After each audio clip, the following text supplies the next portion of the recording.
Hello and good morning dear students.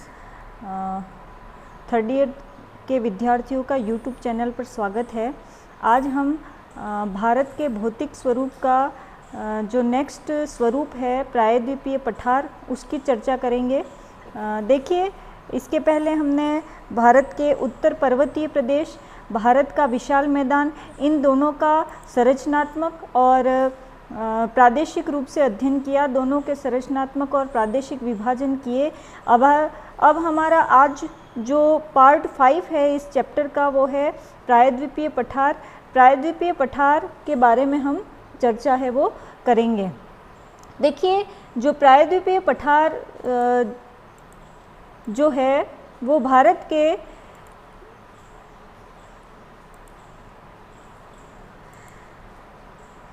प्रायद्वीपीय पठार की अगर हम बात करते हैं तो यह देखिए, आपका ये जो येलो कलर का जो भाग है ये प्रायद्वीपीय पठार है भारत में। भारत के समस्त भौतिक स्वरूपों में इसका जो क्षेत्रफल है वो सबसे ज़्यादा है, यानी कि आपका जो प्रायद्वीपीय पठार है उसका क्षेत्रफल सबसे ज़्यादा इसके अंतर्गत आता है। इसके पश्चात हम ये हमारा जो है ये संपूर्ण हमारा प्रायद्वीपीय पठार हम इसको देखते हैं। अब एक बात यहाँ आती है, इसका नाम प्रायद्वीप क्यों पड़ा? तो प्रायद्वीप हम किसको कहते हैं? प्रायद्वीप का मतलब होता है स्थल भाग का वो क्षेत्र जिसके तीनों दिशाओं में आपका पानी हो, यानी कि हमारा जो ये भारत का दक्षिण वाला जो भाग है वो प्रायद्वीपी है। पेनिनसुला इसको कहा जाता है क्योंकि इसके चारों तरफ, तीनों तरफ क्या है? पानी है। और ये हमारा प्रायद्वीपीय पठार वाला भाग है जो भारत का लगभग 16 लाख वर्ग किलोमीटर क्षेत्र में यह फैला हुआ है। संरचनात्मक दृष्टिकोण से अगर इसको देखते हैं तो ये जो क्षेत्र है वो जो हमारा गोंडवाना भूमि था या गोंडवाना जो उच्च भूमि क्षेत्र था उसी का ये हिस्सा है। ये जो पूरा भाग है वो हमारे गोंडवाना लैंड का हिस्सा है। यह लावा निर्मित अति प्राचीनतम चट्टानों से ये क्षेत्र है वो बना हुआ है। अगर संरचनात्मक दृष्टिकोण से हम इसको देखें तो यहाँ पर जो चट्टानें मिलती हैं इस पूरे क्षेत्र में है वो कहाँ कब की मिलती हैं? आर्कियन युग की चट्टानें इस क्षेत्र के अंतर्गत मिलती हैं।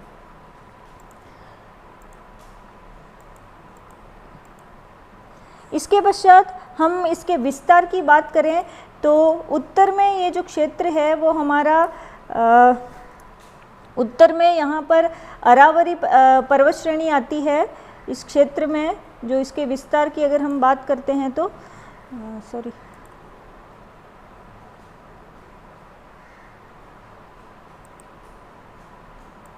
विस्तार के दृष्टिकोण से देखें तो उत्तर में इस क्षेत्र के अरावली पहाड़ियाँ सीमा बनाती हैं, यहाँ से यहाँ तक।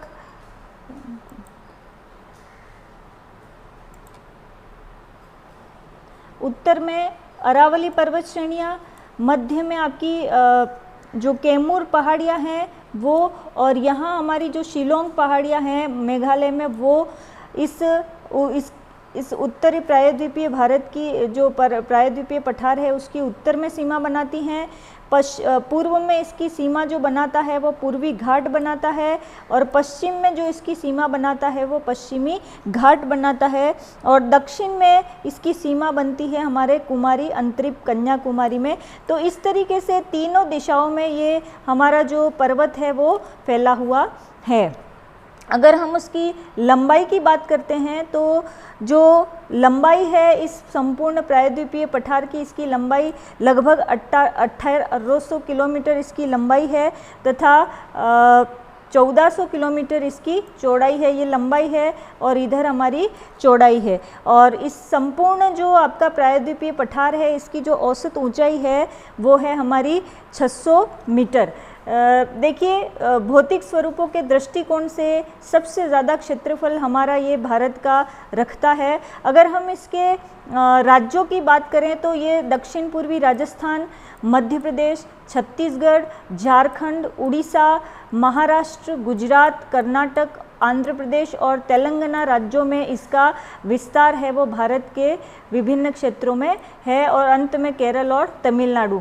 ये जो प्रायद्वीपीय पठार है वो उल्टे त्रिभुज के रूप में भारत के अंदर फैला हुआ है। उल्टा त्रिभुज यानी कि इसका आधार जो है वो आपका उत्तर में है, यानी कि हमारा जो उत्तरी विशाल मैदान है उसी के दक्षिण में इसका आधार है, और इसका जो मतलब ये जो है वो उल्टे त्रिभुज के रूप में फैला हुआ है, जिसमें आधार है वो इसका उत्तर में फैला हुआ है।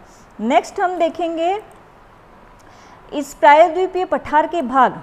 इस प्रायद्वीपीय पठार को अगर हम भौतिक स्वरूपों के हिसाब से देखें तो ये जो पठार है वो दो भागों में बटा हुआ है, एक प्रायद्वीपीय पर्वत के रूप में और एक प्रायद्वीपीय पठार के रूप में। देखिए, हम कहते हैं इस पूरे संपूर्ण क्षेत्र को प्रायद्वीपीय पठार कहते हैं, पर संपूर्ण प्रायद्वीपीय पठार में कहीं पर पहाड़ियाँ भी हैं और कहीं भी पठार भी हैं। अगर हम प्रायद्वीपीय पहाड़ियों की बात करते हैं, ठीक है, या प्रायद्वीपीय पठार की पहाड़ियों की बात करते हैं, तो जो प्रमुख पहाड़ियाँ इस क्षेत्र में मिलती हैं वो है हमारी अरावली पर्वत श्रेणी। ये अरावली पर्वत श्रेणी है जो इसका उत्तरी सिरा भी बनाती है या उत्तरी क्षेत्र में ये विस्तृत है। दूसरा है हमारा विंध्यन पर्वत श्रेणी और तीसरा है हमारा सतपुड़ा पर्वत श्रेणी। ये उत्तरी जो हमारा ये पूरा उत्तरी प्रायद्वीपीय पठार है इसकी महत्वपूर्ण पहाड़ियाँ हैं। इसके दक्षिण में हम आएंगे, जैसे जैसे हम इसका अध्ययन करेंगे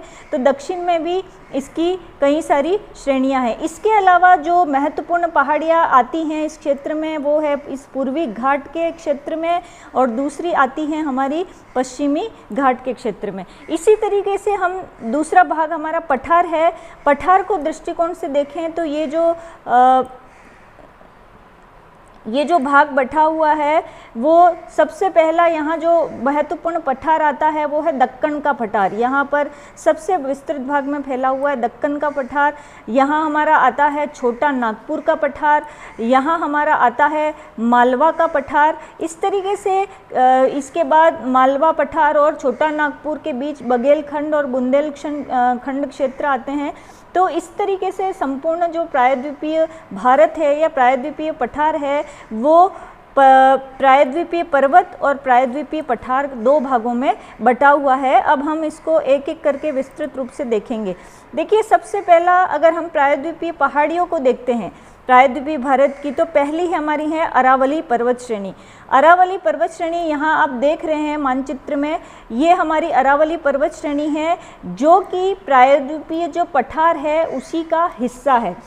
ये जो अरावली पर्वत श्रेणी है ये हमारा दिल्ली से लगा के हमारा गुजरात के पालनपुर तक ये 792 किलोमीटर की लंबाई में फैला हुआ है।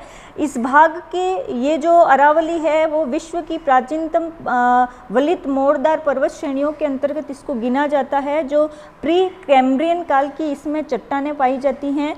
यह पर्वत जो है वो राजस्थान को दो असमान भागों में बांटता है, एक पूर्वी मैदानी क्षेत्र तो दूसरा है मरुस्थलीय क्षेत्र।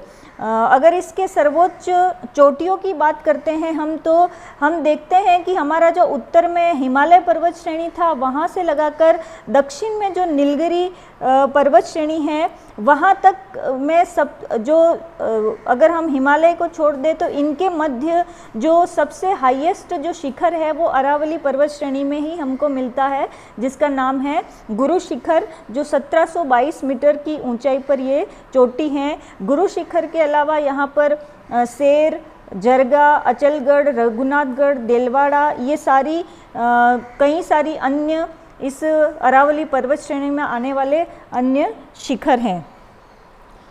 इसके साथ ही साथ ये जो पर्वत श्रेणी है वो अपर्दित अवशिष्ट पर्वत श्रेणी है। कैसी है? अपर्दित अवशिष्ट पर्वत श्रेणी। अपर्दित अवशिष्ट पर्वत श्रेणी का मतलब होता है कि वो पर्वत श्रेणी जो बहुत प्राचीन काल से बनी हुई है और अपर्दन के द्वारा यानी कि नदी के जल द्वारा, हवा द्वारा, प्रकाश के द्वारा इस पर्वत श्रेणी का कई हिस्सा है वो अपर्दित हो चुका है। प्राकृतिक कारकों के साथ ही साथ हम अभी वर्तमान में देख रहे हैं कि जो मानवीय कारक हैं, जैसे सड़कें बन रही हैं, तो भी आपका इस अरावली श्रृंखला को मतलब अपर्दित किया जा रहा है। इस अरावली श्रृंखला अब हमें मतलब देखने को बहुत कम मिल रही है राजस्थान के संदर्भ में देखें तो। दूसरी पर्वत श्रेणी है हमारी विंध्यन पर्वत श्रेणी। दूसरी पर्वत श्रेणी है हमारी विंध्यन पर्वत श्रेणी। देखिए यह श्रेणी जो है वो मालवा के दक्षिण में, ये जो है वो हमारी विंध्यन पर्वत श्रेणी है, ठीक है। आप ध्यान रखिएगा, सबसे ऊपर थी हमारी अरावली, उसके बाद यहाँ नीचे आ रही है हमारी विंध्यन। तो अरावली और विंध्यन के ऊपर यहाँ पर मालवा का पठार क्षेत्र आता है, जो ग्वालियर उच्च भूमि से भी यहाँ पर जुड़ा हुआ है। तो ये आपकी विंध्यन पर्वत श्रेणी है जिसका विस्तार मालवा के दक्षिण, मैंने यहाँ बताया इन दोनों के मध्य, यानी कि अरावली और आपकी जो विंध्यन, इन दोनों के मध्य मालवा का पठार है। तो मालवा के पठार के दक्षिण से ये आरंभ होती है और उत्तरी भारत को दक्षिणी भारत से ये पर्वत जो श्रेणी है विंध्यन पर्वत श्रेणी, ये क्या करती है, अलग करती है। देखिए अरावली पर्वत श्रेणी आपकी एक तरीके से देखें तो उत्तर से दक्षिण की तरफ है, खड़ी है, इसलिए ये भारत को किसी क्रम में बांटने का प्रयास नहीं करती है, परंतु जो विंध्यन पर्वत श्रेणी है वो पश्चिम से उत्तर की तरफ फैली हुई है, इसलिए भारत को ये दो हिस्सों में बांटती हैं, उत्तर और दक्षिण। यहाँ पर जो ये जो विंध्यन पर्वत श्रेणी है इसमें परतदार जो चट्टानें हैं वो मिलती हैं। कैसी चट्टानें मिलती हैं, परतदार चट्टानें मिलती हैं। जबकि जो आपकी अरावली पर्वत श्रेणी थी इसमें प्री कैम्ब्रियन युग की चट्टानें हैं वो हमको इसके अंतर्गत मिलती हैं। हालांकि अरावली पर्वत श्रेणी में भी अरावली पर्वत श्रेणी भी अवसादी चट्टानों से ही निर्मित है।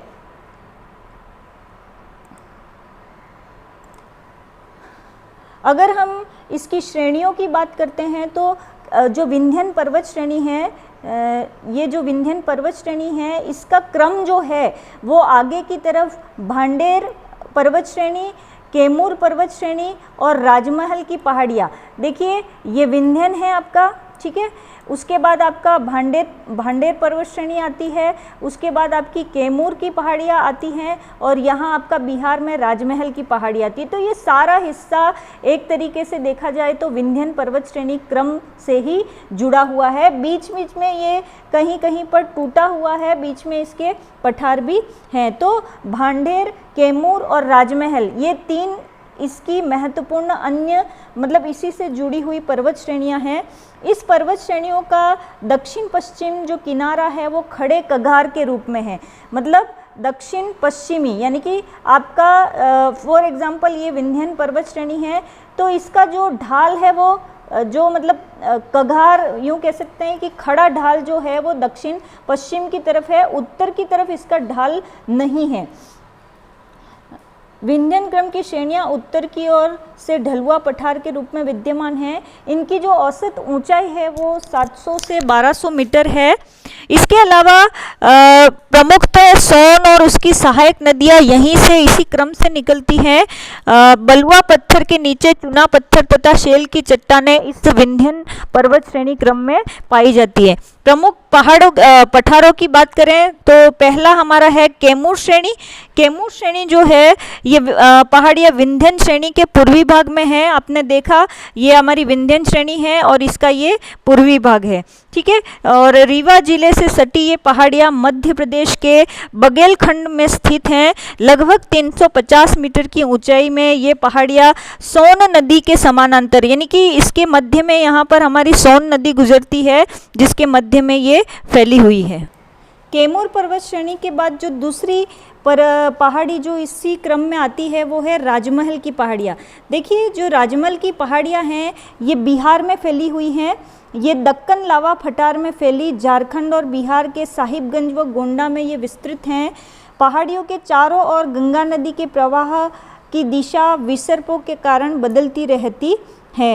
ये जो यहाँ पर इस वनस्पति मतलब ये जो राजमहल की पहाड़ियाँ हैं यहाँ पर कोयला जो है उसके खनिज के भंडार हैं वो मिलते हैं। तो जो आपकी विंध्यन पर्वत श्रेणी है ये एक उच्च कगार है जो कि 3 विंध्यन, उसके बाद आपकी भांडेर, फिर आपका कैमूर और फिर आपका राजमहल की पहाड़ियाँ, ये आपके मध्य प्रदेश, आपका महाराष्ट्र, उसके बाद उत्तर प्रदेश और झारखंड और बिहार तक ये श्रेणियां हैं वो आपके उत्तर से पश्चिम से पूर्व दिशा में इस प्रकार से फैली हुई है। नेक्स्ट हम बात करते हैं हमारे सतपुड़ा क्रम की। सतपुड़ा जो क्रम है वो विंध्यन श्रेणी के समानांतर नीचे की तरफ उसी के समानांतर फैली हुई श्रेणी है। जिस प्रकार विंध्यन क्रम में 3-4 पहाड़ियों का जो समूह है वो देखने को मिलता है, उसी प्रकार जो सतपुड़ा श्रेणी है उसमें भी हमको अलग अलग पहाड़ियों का क्रम है वो देखने को मिलता है। देखिए हमारा ऊपर की तरफ विंध्यन पर्वत श्रेणी है और उसी के समानांतर दक्षिण में है सतपुड़ा। तो सतपुड़ा जो श्रेणी है वो सतपुड़ा के साथ साथ महादेव श्रेणी, मेकाले श्रेणी और हमारी रामगढ़ की पहाड़ियाँ और लास्ट में आपकी गढ़जाल की हिल्स, गढ़जाल पहाड़ियाँ, यहाँ तक ये जो क्रम है वो फैला हुआ है। आप ध्यान रखिएगा कि उत्तर में भी आपकी 4-5 पर्वत श्रेणियों का क्रम है विंध्यन के साथ और सतपुड़ा में भी आपका क्या है, सतपुड़ा, महादेव, मेकाले और रामगढ़। अब देखिए इन दोनों के बीच क्या है, हमारी रिफ्ट वैली है। रिफ्ट वैली का मतलब है दोनों तरफ उच्च पहाड़ियों के क्रम हैं और बीच में आपकी निकलती है अमरकंटक की पहाड़ियों से नर्मदा नदी और ये आपकी गिरती है खंबात की खाड़ी में। तो ऊपर की तरफ और नीचे की तरफ आपका उच्च भूमियाँ है और बीच में आपकी रिफ्ट वैली है, यानी कि पहाड़ों के मध्य घाटी है जो कि धंसने से अपभ्रंश पर्वतों से के निर्माण से इसकी उत्पत्ति हुई है। सतपुड़ा का जो अभिप्राय है वो 7 प्रकार को पर्वतों से है। जो सतपुड़ा पर्वत श्रेणी है ये भी जिस प्रकार अरावली, अपरदीत और अपशिष्ट पर्वत श्रेणी है, इसी प्रकार से ये सतपुड़ा भी अपरदीत और अपशिष्ट पर्वत श्रेणी के अंतर्गत आती हैं। यह ब्लॉक पर्वत का सर्वोत्तम उदाहरण है। इसका विस्तार जो है वो गुजरात से लेके मध्य प्रदेश के पूर्वी छोर तक नर्मदा और ताप्ती नदियों के बीच यह पाया जाता है। देखिए इसके उत्तर में आपकी मतलब सतपुड़ा है, सतपुड़ा के उत्तर में नर्मदा और इसके दक्षिण में जो है वो ताप्ती नदी है वो निकलती है। इसका विस्तार जो है पश्चिम से पूर्व में एक पठार के रूप में पाया जाता है। इसकी प्रसिद्ध जो चोटी है वो है धूपगढ़ जो कि 1350 मीटर की ऊंचाई पर अवस्थित है। ये जो श्रेणी है आपकी सतपुड़ा श्रेणी वो मेंखच पीपला पहाड़ियों से शुरू होकर पूर्व में महादेव और मेकाले जो पर्वत श्रेणियां हैं वहां तक यह छोटा नागपुर के पठार के पश्चिम तक फैली हुई है। इसी पर्वत श्रेणी का प्रसिद्ध स्वास्थ्यवर्धक और पर्यटन स्थल पंचमढ़ी जो कि आपका सतपुड़ा की रानी भी कहा जाता है। सतपुड़ा पर्वतों का पूर्वी जो छोर है वो मेकाले पहाड़ी, मेकाले देखिए आपका मेकाले श्रेणी ये है।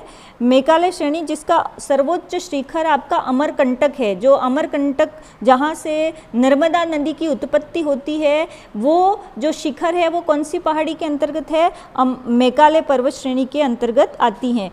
सोन और नर्मदा नदियों का उद्गम इन्हीं मेकाल पहाड़ियों से हुआ है। यह श्रेणी उनके पूर्व में अमरकंटक श्रेणी के रूप में फैली हुई है जो जबलपुर के निकट यह श्रेणी उत्तर पश्चिम दिशा में मुड़ जाती है। आपको ज़्यादा मतलब डिटेल में नहीं जाना है, आपको ये ध्यान रखना है कि सतपुड़ा पर्वत श्रेणी के साथ साथ महादेव और मेकाले पर्वत श्रेणियाँ रामगढ़ और गढ़जाल फैली हुई हैं। ये सभी जो है वो विंध्यन क्रम कहलाता है, जिसमें मेकाले जो पर्वत श्रेणी है वो महत्वपूर्ण पर्वत श्रेणी है क्योंकि जो अमरकंटक है जो अमरकंटक जो आपकी जो चोटी है इसी मेकाले की चोटी के अंतर्गत आती है। नेक्स्ट हम बात करते हैं महादेव पहाड़ियों की। यहाँ मैं वापस आपको बताऊंगी महादेव पहाड़ियाँ। ये सतपुड़ा है और ये है आपकी महादेव।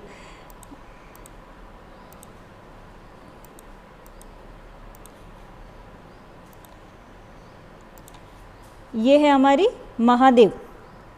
ये पहाड़ियाँ दक्षिणी मध्य प्रदेश में सतपुड़ा रेंज के उत्तरी भाग में अवस्थित हैं और इसकी सबसे ऊंची चोटी जो है वो धूपगढ़ है। वो धूपगढ़ जो हम नाम लेते हैं वो कौन सी पर्वत श्रेणी में आता है? हमारी महादेव पर्वत श्रेणियों में, जो समुद्र तल से 1350 मीटर ऊंची है। इन पहाड़ियों में रेडियल प्रकार का अपवाह प्रतिरूप पाया जाता है। इन पहाड़ियों से महानदी नर्मदा और सोन नदियों का उद्गम है। नेक्स्ट है आपका मेकाले श्रेणी। मेकाले श्रेणी आपकी दक्षिण से उत्तर की तरफ फैली हुई है। मेकाल श्रेणी सतपुड़ा का पूर्वी भाग है। यह मध्य प्रदेश के शहडोल तथा मंडला जिलों व छत्तीसगढ़ के बिलासपुर जिलों में अवस्थित है। मेकाले श्रेणी समुद्र तल से 1100 मीटर ऊंची है। इसकी सबसे ऊंची चोटी जो है वो है अमरकंटक। देखिए, महादेव की ऊंची चोटी धूपगढ़ है और मेकाले की ऊंची चोटी है अमरकंटक। ठीक है। नेक्स्ट है आपकी पारसनाथ। ये जो पारसनाथ है वो हज़ारीबाग का जो ये हज़ारीबाग श्रेणी है, इसमें सबसे ऊंची चोटी है पारसनाथ, जो 1370 मीटर ऊंचाई है। यहाँ पर जैन धर्म का पवित्र स्थान भी है। पारसनाथ शब्द धर्म 23वें तीर्थंकर पारसनाथ के नाम से पड़ा है। और नेक्स्ट है बादाम पहाड़। बादाम पहाड़ उड़ीसा में अवस्थित हैं। यह पहाड़ लौह अयस्क और मैंगनीज, मतलब यहाँ पर जो लौह अयस्क, मैंगनीज, मैग्नाइट, डोलोमाइट, एब्स्टन, अग्नि, मिट्टी और लाइमस्टोन के बादाम की पहाड़ियों में खाने हैं वो पाई जाती है। जब हम आगे लौह अयस्क और कोयला और इनके वितरण की बात करेंगे तब ये बादाम पहाड़ी बार बार आएगी। तो आपको ध्यान रखना है कि बादाम पहाड़ियों का जो विस्तार है वो उड़ीसा में है। तो इस तरीके से हमने जो आपका सतपुड़ा क्रम है इसको देखा। अब हम नेक्स्ट देखेंगे सह्याद्री या पश्चिमी घाट। देखिए, अभी हम प्रायद्वीपीय पहाड़ियों की ही बात कर रहे हैं, जिसमें हमने अरावली देखा, विंध्यन क्रम देखा। विंध्यन क्रम में 3 प्रमुख पहाड़ियाँ थी। कौन कौन सी? विंध्यन, भांडेर और आपकी कैमूर और राजमहल की पहाड़ियाँ। सतपुड़ा में भी इसी तरीके से 4 क्रम हैं: सतपुड़ा, महादेव, मेकाले, आपका पारसनाथ और बादाम पहाड़ियाँ। ठीक है। अब बात करते हैं हम सह्याद्री या पश्चिमी घाट की। देखिए, ये जो पश्चिमी घाट है, पश्चिमी घाट यानी कि आपका मैं नेक्स्ट एक बार करूँगी।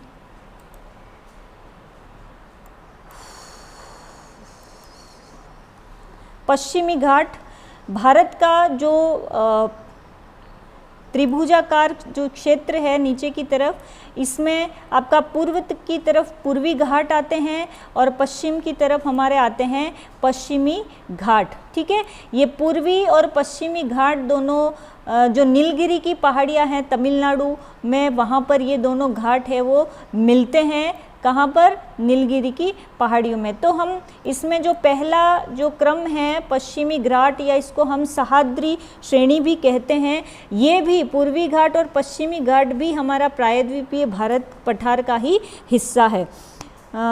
यह जो पश्चिमी घाट है वो उत्तर में, यहाँ देखिए उत्तर में ये सौराष्ट्र के दक्षिण से कन्याकुमारी तक अरब सागर के समानांतर 1600 किलोमीटर में ये लंबा फैला हुआ है। कहाँ से कहाँ तक? उत्तर में सौराष्ट्र तक से लगाकर नीचे हमारा कन्याकुमारी तक 1800 किलोमीटर की लंबाई में ये 1600 किलोमीटर की लंबाई में फैला है। यह एक ब्रंशोत्थ ब्लॉक पर्वत है, मतलब यहाँ जो अरब सागर है वो आपका नीचे की तरफ धंस गया है और जो ये पठार है वो ऊपर की तरफ उठा हुआ है। ये जो घाट है पश्चिमी घाट है वो, इसीलिए इसका पश्चिमी ढाल तीव्रतम है जबकि पूर्वी ढाल जो है वो मंद है। ठीक है। यह प्रायद्वीपीय भारत में जल विभाजक का कार्य करता है। ये जो आपका संपूर्ण हम देख रहे हैं, ये जो पूरा है वो हमारा क्या है? पश्चिमी घाट है। ये जो घाट है वो भारत में जल विभाजक का काम करता है। मतलब ये जो घाट है इसके पूर्व की तरफ से निकलने वाली नदियां हैं वो बंगाल की खाड़ी की तरफ जाती हैं और पश्चिम की तरफ निकलने वाली नदियां हैं वो अरब सागर में गिरती हैं। इसलिए किसका काम करता है? जल विभाजक रेखा का काम है वो करता है। सह्याद्री की जो औसत ऊंचाई है वो 1000 से 1300 मीटर, ये संपूर्ण सह्याद्री है, इसकी जो ऊंचाई है वो 1000 से 1300 मीटर है। 16 डिग्री उत्तरी अक्षांश तक सह्याद्री में बेसाल्ट का जमाव मिलता है। महाराष्ट्र में कलसूबाई 1646 मीटर, सलहर, महाबलेश्वर, हरिश्चंद्रगढ़ प्रमुख चोटियां हैं। यह अरब सागर के समानांतर फैली हुई हैं। ताप्ती के मुहाने से लगाकर कुमारी अंतरिप तक 1500 किलोमीटर के विस्तृत पश्चिम घाट की औसत ऊंचाई 1500 मीटर है। यानी कि जहां आपकी ताप्ती नदी गिरती है वहां से लगा के कुमारी अंतरिप तक का जो एरिया है उसमें जो औसत ऊंचाई है इस घाट सेक्शन की वो 1500 मीटर है। ये जो यह वास्तविक पर्वत श्रेणी नहीं है बल्कि दक्षिणी पठार का अपर्दित खड़ा किनारा है। ताप्ती से 16 डिग्री उत्तर, यानी कि आपका यहाँ ये जो पश्चिमी घाट है वो एक तरीके से 16 डिग्री उत्तरी अक्षांश जो हमारी रेखा है वहाँ के उत्तर में इसमें बेसाल्ट का जमाव मिलता है। यानी कि जो आपकी ताप्ती नदी है उसके उत्तर की तरफ बेसाल्ट का जमाव मिलता है इस क्षेत्र में, और 16 डिग्री के दक्षिण से नीलगिरी तक इसमें जो जमा मिलता है वो ग्रेनाइट और नीस की चट्टानों का जमा मिलता है। यानी कि 16 डिग्री जो उत्तरी अक्षांश रेखा है वो इसको संरचनात्मक दृष्टिकोण से इस घाट को बांटती हैं। उत्तर की तरफ इसमें बेसाल्टिक चट्टानें हैं तो दक्षिण में इसमें ग्रेनाइट और नीस जैसी कठोर चट्टानें आर्कियन युग की इस क्रम में मिलती हैं। अगर पश्चिमी घाट को हम बांटना चाहें तो 3 भागों में ये बंटता है, उत्तरी पश्चिमी घाट, मध्य पश्चिमी घाट और आपका दक्षिणी पश्चिमी घाट। उत्तर के पश्चिमी घाट में हम जो इंक्लूड करेंगे वो महाराष्ट्र, सौराष्ट्र और गोवा का जो क्षेत्र है वो आपका उत्तरी सह्याद्री या उत्तरी पश्चिमी घाट कहलाएगा। जो आपका कर्नाटक का जो हिस्सा है वो हमारा मध्य पश्चिमी घाट कहलाएगा, और केरल और तमिलनाडु का जो भाग है वो हमारा साउथ या दक्षिणी पश्चिमी घाट कहलाएगा। इसको वैसे तो 3 भागों में बांटा है पर 2 भागों में भी हम बांट सकते हैं, उत्तरी सह्याद्री और दक्षिणी सह्याद्री। अगर उत्तरी सह्याद्री की हम बात करते हैं तो उत्तरी सह्याद्री जो है उसमें कई सारी छोटी छोटी श्रेणियां हैं या छोटी छोटी पर्वत श्रेणियां हैं। जैसे पहली पर्वत श्रेणी है हरिश्चंद्र श्रेणी, किसमें आती है? पश्चिमी घाट या सह्याद्री पर्वत श्रेणी का जो सबसे उत्तरी भाग है यहाँ पर हरिश्चंद्र श्रेणी आती है। यह उत्तर पश्चिम या दक्कन का पठार पर गोदावरी और भीमा नदियों के बीच में ये जो श्रेणी है वो अवस्थित है। पूना जिले के उत्तर पूर्व में स्थित यह श्रेणी पश्चिम घाट का ही भाग है। यह श्रेणी गोदावरी तथा कृष्णा नदियों के लिए जल विभाजक का कार्य करती है। मतलब ये जो हरिश्चंद्र पर्वत श्रेणी है उसके उत्तर में गोदावरी और नीचे आपकी कृष्णा नदी निकलती है जो इसके अपवाह तंत्र है उसको 2 भागों में बांटने का काम करती है। यहाँ पश्चिमी घाट की सबसे ऊंची चोटी जो है वो इसी श्रेणी में मिलती है जो है कालसूबाई, जो 1646 मीटर, यानी कि उत्तरी सह्याद्री जो पश्चिमी घाट है आपका उसकी जो सबसे ऊंची चोटी है वो है कालसूबाई। ठीक है, उसके बाद हम बात करते हैं दक्षिणी सह्याद्री की। दक्षिणी सह्याद्री में हमारा जो नीचे वाला भाग है ये संपूर्ण हम दक्षिणी सह्याद्री के अंतर्गत ले रहे हैं। इसकी जो औसत ऊंचाई है वो 1220 मीटर है, परंतु शिखर ऊंचाई 1500 मीटर भी है। कुंद्रेमुख और पुष्पगिरी ये जो 2 कुंद्रेमुख ये है आपका कर्नाटक में आता है और पुष्पगिरी इस जो दक्षिणी सह्याद्री है इसकी महत्वपूर्ण चोटियां है। अगर हम कुंद्रेमुख की बात करते हैं, देखिए कुंद्रेमुख भी जब आप जब अयस्कों को पढ़ोगे तब उसमें कुंद्रेमुख का नाम आएगा। यह औसत ऊंचाई इसकी 1892 मीटर है। यह कर्नाटक राज्य के चिकमंगलूर जिले में अवस्थित है जिसे घोड़े के मुख के नाम से भी जाना जाता है। यह लोहे की खानों का महत्वपूर्ण केंद्र है। मैंने कहा था अभी आपको, यहाँ से भद्रावती स्टील प्लांट को लोहा आपूर्ति की जाती है। कुंद्रेमुख नेशनल पार्क और कादम्बी जलप्रपात यहीं अवस्थित हैं। दूसरा है आपका बाबा बुदन की पहाड़ियाँ। ये भी आपका अयस्क के दृष्टिकोण से बहुत ही महत्वपूर्ण पहाड़ियाँ हैं। बाबा बुदन की पहाड़ियाँ ये भी दक्षिणी या पश्चिमी घाट में अवस्थित हैं। उत्तर से दक्षिण में फैली हुई ये पहाड़ियाँ कर्नाटक के चिकमंगलूर जिले में ही है। ये पश्चिमी घाट का भाग है। इन पहाड़ियों का सबसे ऊंचा शिखर जो है वो मलयागिरी है। 1930 मीटर। इस पहाड़ियों में जो आपकी बाबा बुदन की पहाड़ियाँ हैं, यहाँ देखिए इसमें मैंगनीज, क्रोमोनाइट और लाइमस्टोन पाया जाता है। नेक्स्ट है नीलगिरी की पहाड़ियाँ। ये तीसरी आपकी पहाड़ी है नीलगिरी की पहाड़ियाँ। मैंने आपको यहाँ बताया था कि जो हमारा पश्चिमी घाट और पूर्वी घाट जो सेक्शन है, ये हमारा पश्चिमी घाट और ये हमारा पूर्वी घाट, ये दोनों घाट कहाँ मिलते हैं? हमारा नीलगिरी का पहाड़ियों में मिलते हैं। ये आपको ध्यान में रखना है कि पूर्वी और पश्चिमी घाट जो मिलते हैं वो पहाड़ियाँ जो कहलाती हैं वो हमारी नीलगिरी की पहाड़ियाँ कहलाती हैं। नीलगिरी की पहाड़ियाँ तमिलनाडु में अवस्थित हैं, मतलब प्रादेशिक दृष्टिकोण से इसकी अवस्थिति तमिलनाडु राज्य में है। इन्हें नीला पर्वत भी कहा जाता है।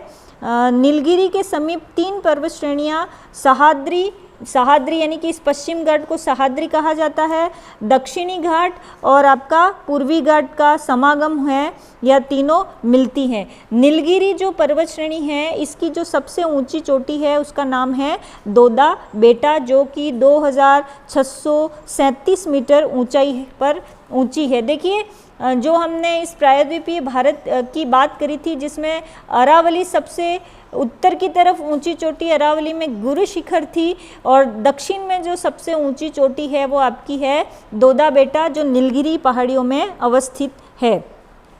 नीलगिरी की पहाड़ियों के नीचे आती है अन्नामलाई की पहाड़ियाँ। अन्नामलाई की पहाड़ियाँ ये पश्चिमी घाट का ही हिस्सा है, मतलब पश्चिमी घाट से कुछ आपके फॉर एग्जांपल ये हमारा घाट सेक्शन है, तो इसके इस तरफ ऐसे आपकी श्रेणियों का क्रम भी हमको देखने को मिलता है। जैसे उत्तर में हमने देखा था हरिश्चंद्र श्रेणी, फिर हमने देखा था बालाघाट श्रेणी, सतमाला श्रेणी, कुंद्रेमुख श्रेणी, आपका बाबा बुदन की पहाड़ियाँ, ये सब आपका इस तरीके से श्रेणियाँ हैं वो फैली हुई है। और इन दोनों के बीच में आपके ये सभी श्रेणियाँ हैं वो विभिन्न नदियाँ जो इस घाट से निकलती हैं उनके जल विभाजक का कार्य भी करती हैं।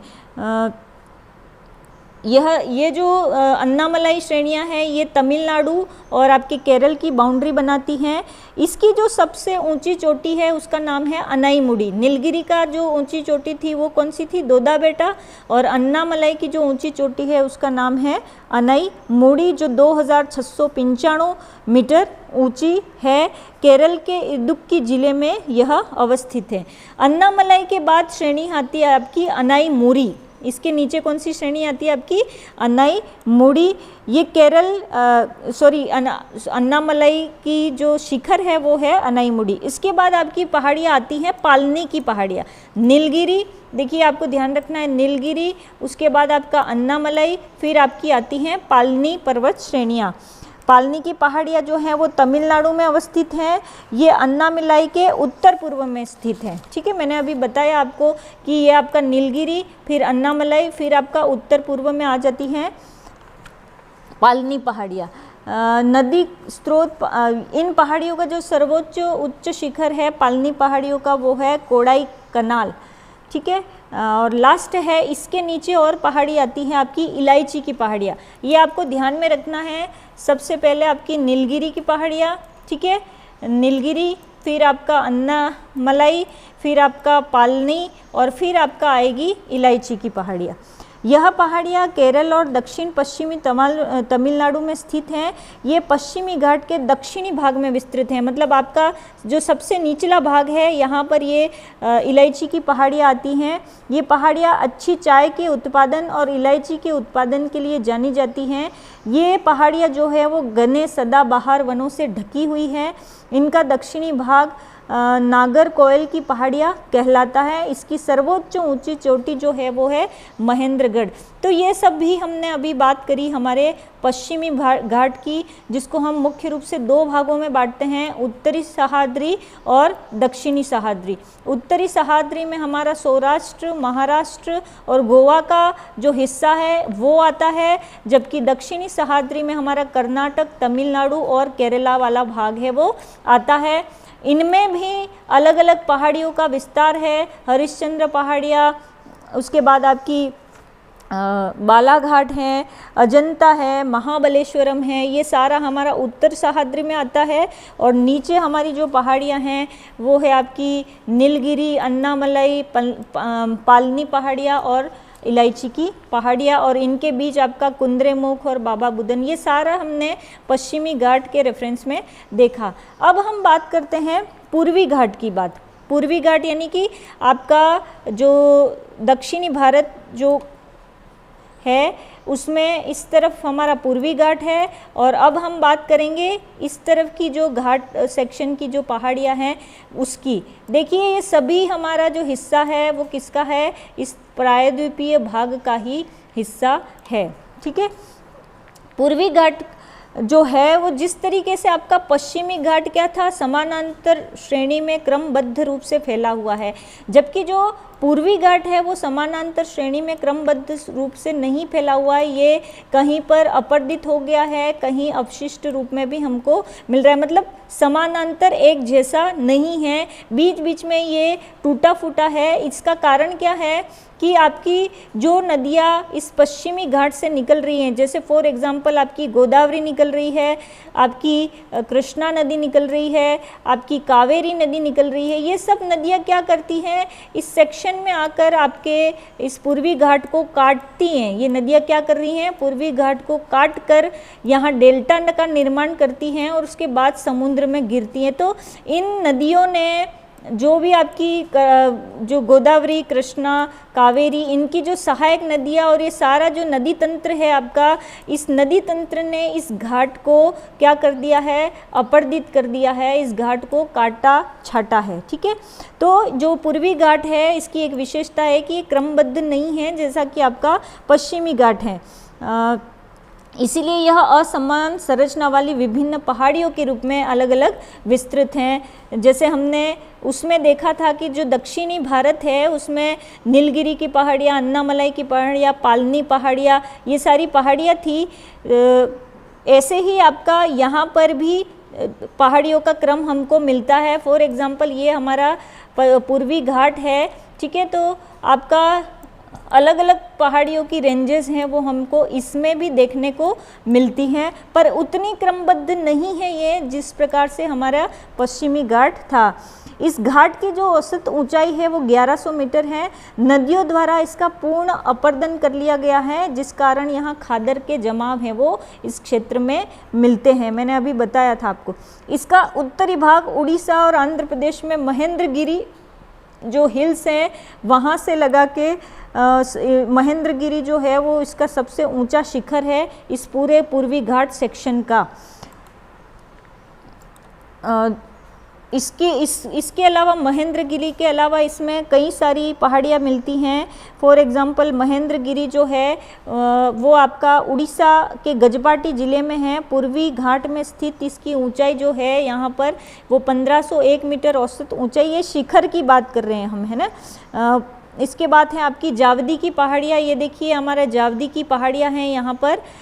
जावदी की पहाड़ियाँ पूर्वी घाट में विस्तृत पहाड़ियाँ तमिलनाडु के वेल्लोर जिलों में अवस्थित हैं। समुद्र तल से इनकी औसतन ऊंचाई 600 मीटर है।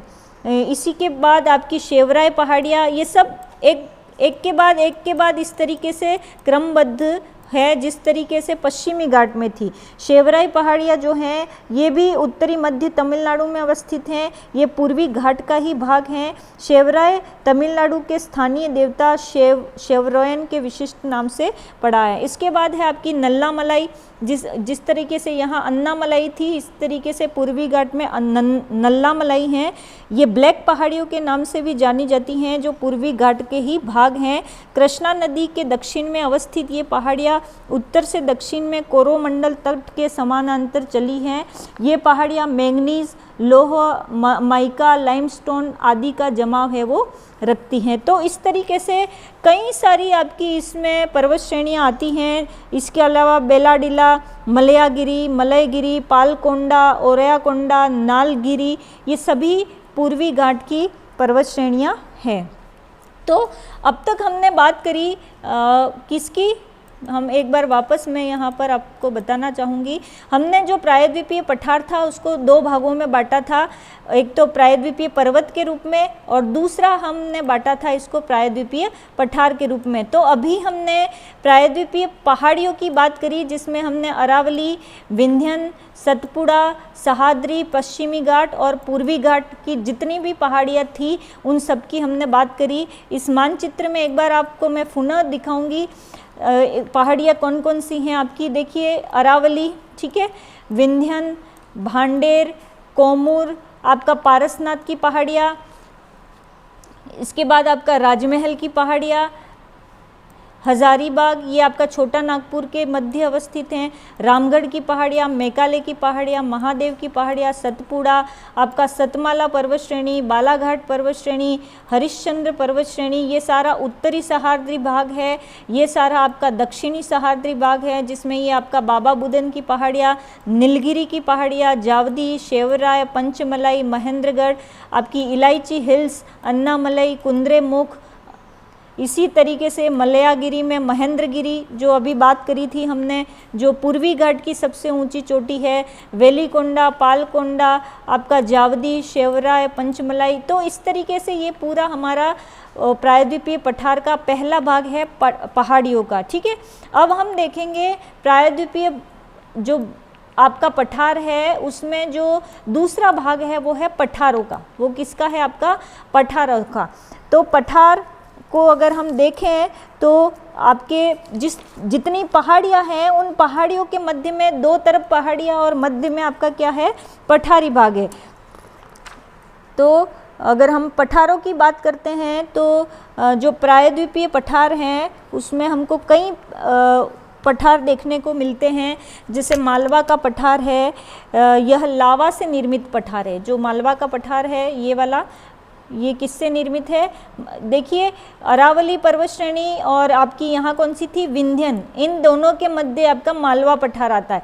मालवा पठार से ही लगता आपका आता है बुंदेलखंड, उसी से लगता है। देखिए ये श्रेणी जहाँ तक फैली हुई है आपकी, यहाँ आपके भांडेर है, यहाँ आपकी कैमूर है, ठीक है। ये पर्वत श्रेणी है और इन पर्वत श्रेणियों के बीच में आपके आते हैं बुंदेलखंड और बघेलखंड, ठीक है। ये दोनों आपके भाग है वो आते हैं। उसके बाद यहाँ पर हजारीबाग वाली श्रेणी है, राजमहल पहाड़ियों वाली श्रेणी है। तो इसके मध्य आता है आपका छोटा नागपुर का पठार। छोटा नागपुर का जो पठार है इसको भारत का खनिजों का भंडार का पठार भी कहा जाता है, क्योंकि कोयला, लौह अयस्क, मैंगनीज, आपका चूना पत्थर, उन सब के भंडार इस पठार में पाए जाते हैं। अगर हम मालवा पठार की बात करते हैं तो ये लावा से निर्मित पठार है, जहाँ काली मिट्टी का समप्राय मैदान ये यहाँ पर हमको देखने को मिलता है। मालवा का पठार उत्तरी पश्चिम भाग और दक्षिणी पश्चिम भाग, राजस्थान में इसको हाड़ौती का पठार कहते हैं। यह चंबल नदी के पूर्वी भाग को मध्य प्रदेश और ग्वालियर पठार के नाम से जाना जाता है। इस पठार पर चंबल नदी द्वारा निर्मित बीहड़ का विस्तृत भूमि है। उसके बाद इसी के लमसम में है बुंदेलखंड। यह उत्तर प्रदेश और मध्य प्रदेश राज्यों में विस्तारित है। इसके निचले भाग में मैंने बताया था आपको कैमूर और भंडेर पर्वत श्रेणियाँ हैं, जो कि धारवाड़ क्रम के जमाव इसमें मिलते हैं।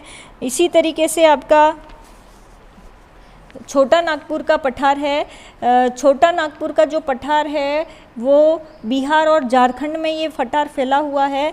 सोन नदी इस पठार के दक्षिण पश्चिम में व दामोदर नदी पठार के मध्य भाग में और पश्चिम से पूर्व दिशा की ओर प्रवाहित होती हैं। यह पठार दो भागों में विभाजित करती हैं। कौन सी? दामोदर नदी। रांची पठार एवं हजारीबाग पठार, राजमहल पहाड़ियाँ इस पठार की उत्तरी सीमा बनाती है। मैंने आपको जब पहाड़ियाँ दिखाई थी तब आप ध्यान रखना कि यहाँ राजमहल पहाड़ियाँ थी जो इसकी उत्तरी सीमा बनाती हैं। दामोदर घाटी एक ब्रंश घाटी में है। यह पठार जो है वो खनिज पदार्थों की दृष्टि से बहुत धनी पठार हैं। यहाँ पर भारत के प्रमुख खनिज बॉक्साइट, अभ्रक, कोयला, लौह अयस्क भारी मात्रा में यहाँ मिलता है। इसको भारत का रूर प्रदेश भी कहा जाता है। दूसरा है आपका मेघालय का पठार। देखिए जो ये मेघालय का पठार है वो भी प्रायद्वीपीय भारत का ही हिस्सा है। मेघालय के पठार को हम उत्तरी पर्वतीय प्रदेश के क्रम में नहीं लेते हैं, भले ही हमारा उत्तरी पर्वतीय प्रदेश यहाँ तक फैला हुआ है, ये क्रम जो है वो जिसमें हम उत्तर पूर्वी पर्वतीय प्रदेश को एक अलग ही रूप में पढ़ते हैं, पर इसमें जो मेघालय का पठार है वो हमारे दक्षिणी प्रायद्वीपीय भारत का हिस्सा पड़ता है। यह उत्तर पूर्व दिशा में मिकिर पहाड़ियों के नाम से फैला हुआ है।